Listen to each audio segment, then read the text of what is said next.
Bonjour les amis, moi c'est Bibene, je suis un artiste danseur et chorégraphe du Congo-Brazzaville. Aujourd'hui j'ai décidé de faire une petite vidéo pour proposer un petit modèle de production qui s'inspire justement à ce que j'ai eu dire par des artistes. La dernière fois que j'ai fait un atelier à Brazzaville, à l'espace Baninga, qui est dirigé par Delavallée Bidjefono, directeur et chorégraphe de la compagnie Baninga. Quand j'étais à Brazzaville, les artistes se plaignaient beaucoup du manque de financement, et c'était difficile de se produire. Et moi je leur ai dit que se produire, le financement était un problème épineux dans tout environnement artistique. Que ce soit en Afrique, que ce soit en Europe, que ce soit aux États-Unis, c'est toujours un problème. Mais il faut juste savoir comment s'y prendre, quelle stratégie faire pour pouvoir se tirer d'affaire.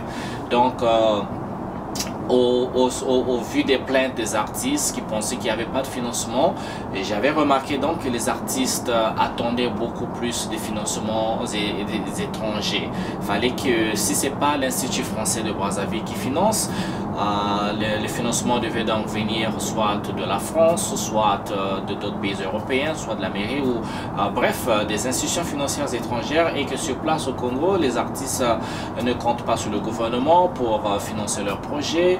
Et il y a comme un lâcher prise, donc un abandon de quelque sorte.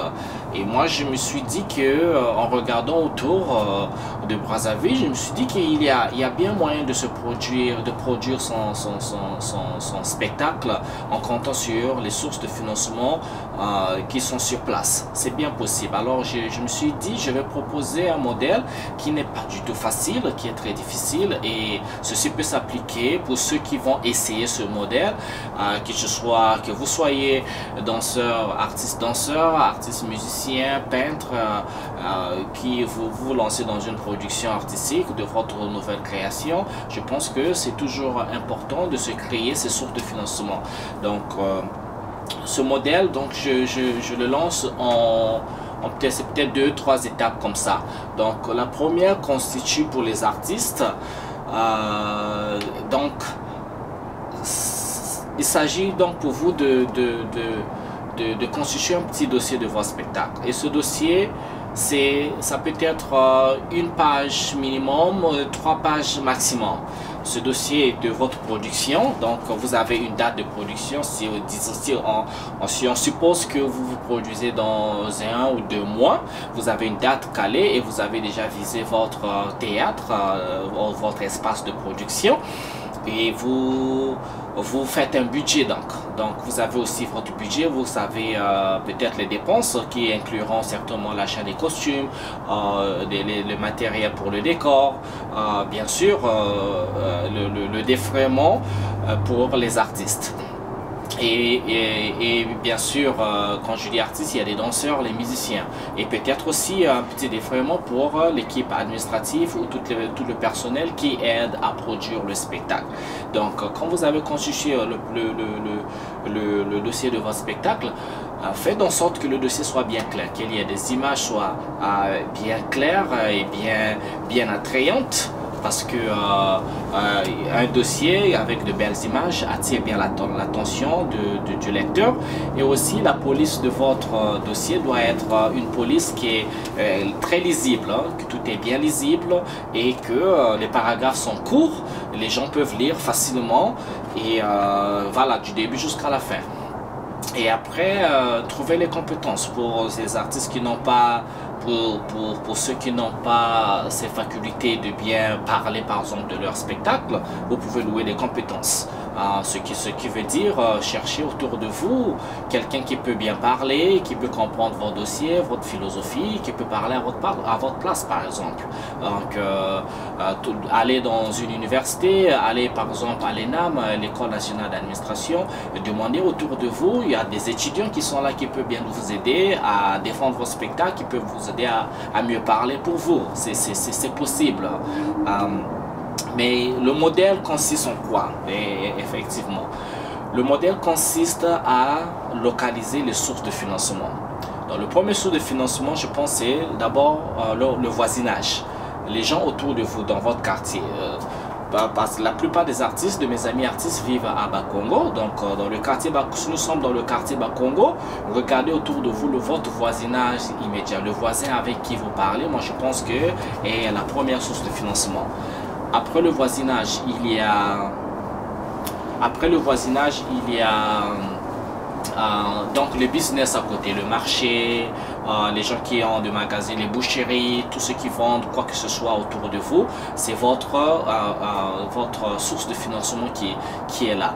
Donc habillez-vous d'une manière voilà, décente, soignez juste votre apparence parce que l'œil humain aime bien ce qui brille. Donc soignez-vous juste bien et un air professionnel, trouvez la compétence. Si la langue française n'est pas votre langue de bonne expression, trouvez quelqu'un qui peut parler pour vous ou qui peut interpréter pour vous. Si vous parlez l'Ari, Lingala ou Monokotuba, je sais pas moi quoi, donc trouvez juste quelqu'un qui peut parler de votre travail, qui peut bien présenter votre travail. Donc allez-y donc, répertoriez donc les business qui existent, faites une liste. Cette liste doit, si vous arrivez à un nombre de 1000, c'est déjà beaucoup. Parce que quand vous allez demander de l'argent aux gens, il y en a qui vont dire non et il y en a qui vont dire oui. Ceux qui vont dire oui, c'est bien pour vous. Ceux qui vont dire non, ne vous désespérez pas parce qu'un non dit aujourd'hui peut être un oui demain ou après-demain. Donc quand vous avez répertorié cette liste-là, ayez les contacts, donc les numéros de téléphone ou les emails des gens à qui vous parlez. Donc approchez-vous vers cette personne pour présenter votre projet, parler de vous, parler et demander, dites-leur honnêtement vos besoins dans votre budget. Si vous avez besoin de costumes, vous avez besoin de matériel pour le décor et tout ce dont vous avez besoin pour les artistes, demandez-leur de prendre en charge, de donner un petit montant qui vous aidera à acheter l'un de ces articles. Donc après avoir demandé, selon la réponse de la personne, oui ou non, mais et surtout si la réponse elle est positive, pensez à une contrepartie, parce que ne demandez pas juste de l'argent à quelqu'un une fois la personne vous a donné de l'argent et vous oubliez la personne. Non, non, non, non, non, non, non. Il faut une contrepartie. La personne vous donne de l'argent, promettez quelque chose à la personne. Et dites, vous par exemple, si vous nous donnez de l'argent, nous mettrons vous en tant que donateur d'élite ou donateur, donnez un nom comme ça, trouvez un super donateur par exemple, nous mettrons votre nom dans dans le programme de spectacle. Si c'est un business, promettez de mettre le logo, de promouvoir, promettez de parler de par exemple sur les réseaux sociaux, tout ce que vous utilisez, Facebook, Instagram. Il faut une reconnaissance, leur reconnaissance de leur bonne foi. Et donc la contrepartie elle est très importante. Vous pouvez même promettre par exemple un ticket à un membre de leur famille. Invitez-leur, approchez-leur de leur travail. Parce que vous savez, nous vivons dans un environnement, surtout quand on fait de l'art contemporain, le public, les gens, ils ne sont pas bien éduqués dessus. C'est à nous d'aller vers eux, c'est à nous de leur dire ce que nous faisons, malheureusement. Donc si on compte sur le gouvernement, il faut oublier le gouvernement à un moment donné, mais c'est à nous. On ne peut pas perdre le temps de se plaindre, on doit parler le temps à éduquer à notre population, mais d'une manière relationnelle, d'une manière très concrète, comment on s'approche d'eux, ok? En créant une relation assez permanente avec ces personnes-là. Cette relation consiste juste en leur parlant de votre travail passé, votre travail récent, votre vision d'avenir. Les gens peuvent s'intéresser, il faut toujours essayer. Ceci consiste aussi parfois à aller dans les écoles publiques, privées d'abord. Vous regardez autour de vous les écoles privées qui sont là. Suggérez un spectacle par exemple que vous êtes en production, que vous aimerez faire un spectacle pour les étudiants et que vous aurez besoin d'un petit quelque chose, un petit financement, un peu tout ce qu'il peut trouver pour vous aider. Allez aussi dans les écoles publiques, même si on dit dans les écoles publiques, oui c'est mort et il n'y a rien. Non, il faut oser. Allez voir le directeur de l'école publique, présentez-vous et dites au directeur ce que vous voulez. Donc présenter un public, plutôt un spectacle aux élèves et que demandez si les parents d'élèves peuvent vous donner 100 francs, toute somme, n'importe quelle somme, ça peut toujours aider.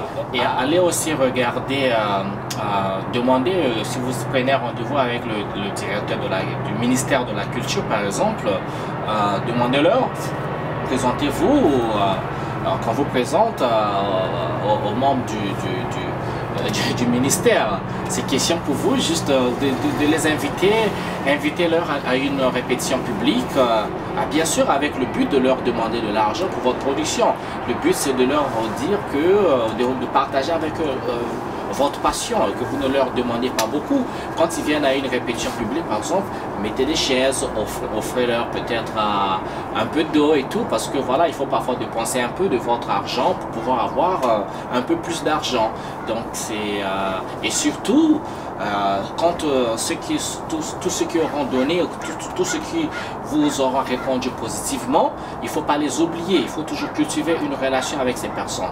Après le spectacle, pensez à les appeler ou à leur faire un email, et ayez toujours leur contact, et à la fin faites un petit rapport. Et même à ceux qui ne vous auront pas donné de l'argent, dites-leur toujours que voilà, cette fois-ci vous n'avez pas donné l'argent, et je pense que l'année prochaine peut-être si vous revenez, on vous sera très aimable et très reconnaissant pour votre donation. Donc il faut cultiver cette relation là avec ceux qui vous donnent. Ces gens autour de vous, je le répète, votre voisinage, le business autour de vous, c'est une source énorme de financement. N'attendez pas l'Institut français, n'attendez pas l'Union européenne, n'attendez pas je ne sais pas moi, je ne sais pas quelle institution pour financer votre création artistique. Bien sûr qu'il arrive à des niveaux où on a besoin forcément de grandes institutions financières, parce que quand vous avez un budget qui commence à 5 millions, qui va à 10 millions, bon là on parle d'autre chose. Mais bien sûr qu'il faut toujours commencer vos efforts, ça commence petit. On ne peut pas tout de suite là penser à demander 100 millions de francs CFA alors qu'on ne sait pas comment avoir 100 000 francs CFA. Donc c'est un peu ça, vos efforts, quand ça c'est sécurisé, les gens autour de vous ils connaissent votre travail, ils sont toujours prêts à vous soutenir financièrement, parce que vous ne vous comportez pas comme un mendiant, parce que vous savez comment présenter votre travail, parce que vous savez comment vous vendre et comment vous les intéresser à votre travail. C'est vous d'abord, la passion que vous avez, si vous l'avez en vous, c'est un engouement, vous partagez avec les gens autour de vous. C'est ça qui fera que vous n'aurez pas de grandes difficultés à produire votre spectacle.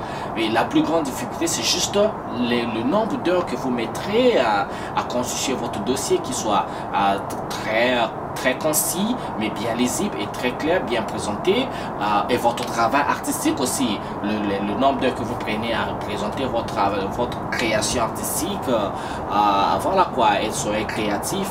Faut trouver, c'est des stratégies, on n'y peut rien, parce qu'il y a l'art et le business artistique, ça va ensemble. Ça va ensemble et c'est pas toujours facile. On peut être bon danseur, bon chorégraphe, mais le côté business, c'est ça qui va faire vivre votre art. Mais il faut composer avec donc ceux qui sont autour. Et si vous n'êtes pas, forcément, on ne vous demande pas d'être aussi bon administrateur. Trouvez ces compétences-là. Cherchez un peu en dehors de votre sphère artistique. Il y a des étudiants à l'université Mariam Gwabi ou à l'ENAM, l'Institution nationale d'administration. Il y a des gens qui sont à l'ISG par exemple, qui font la gestion. Et des étudiants sont là, parfois ils ne savent pas tout de suite quand ils ont fini avec les études, parfois ils n'ont pas d'emploi, parfois ils ne savent pas quoi faire, ils n'ont parfois pas de stage, ils peuvent être de bons stagiaires pour votre compagnie.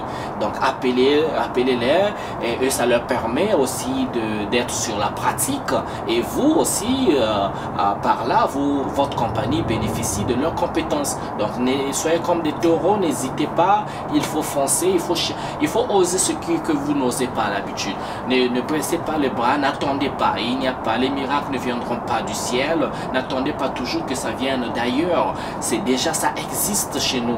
Ça existe et il faut donc juste regarder et oser le faire. C'est donc la vidéo, c'est le modèle que je suggère. Et j'espère que ceux qui vont écouter regarder cette vidéo oseront le faire. Moi je le fais, ça a réussi pour moi, ça a réussi pour ma compagnie. J'attends pas des financements qui viennent je sais pas d'où. Et oui, de temps à autre j'ai des financements des institutions financières ou des fondations, mais quand ça, j'ai pas de financement chaque année, quand ça vient pas, je regarde les gens autour de moi. C'est avec la relation que je cultive avec ces personnes là, ce sont eux. Invitez-leur, invitez les familles, par exemple papa, maman, les enfants et autres, les oncles, pour venir regarder. C'est bien beau un week-end comme ça, au lieu que les gens aillent prendre la bière dans un bar, qu'ils viennent regarder. Mais c'est la manière dont vous leur parlez, c'est la manière comment est-ce que vous rendez intéressant, comment vous vendez votre art. C'est ça qui fera que les gens viennent, ils vous donneront quelque chose. Dites-leur un petit montant, 100 francs suffit. Parce que 100 francs multiplié par 1000, ça fait combien? Vous avez, ça fait 100 000 francs. 100 francs, vous avez 1000, ça fait 100 000 francs, comme ça, tout de suite. Donc voilà, c'est cette vidéo. Il y a mon adresse email qui est là. Faites-moi un email, comme ça nous allons continuer la conversation. Si vous avez des questions, posez des questions. Et on va discuter les amis. Donc merci à vous et bonne chance à nous tous dans notre art et nos productions artistiques. Merci, au revoir.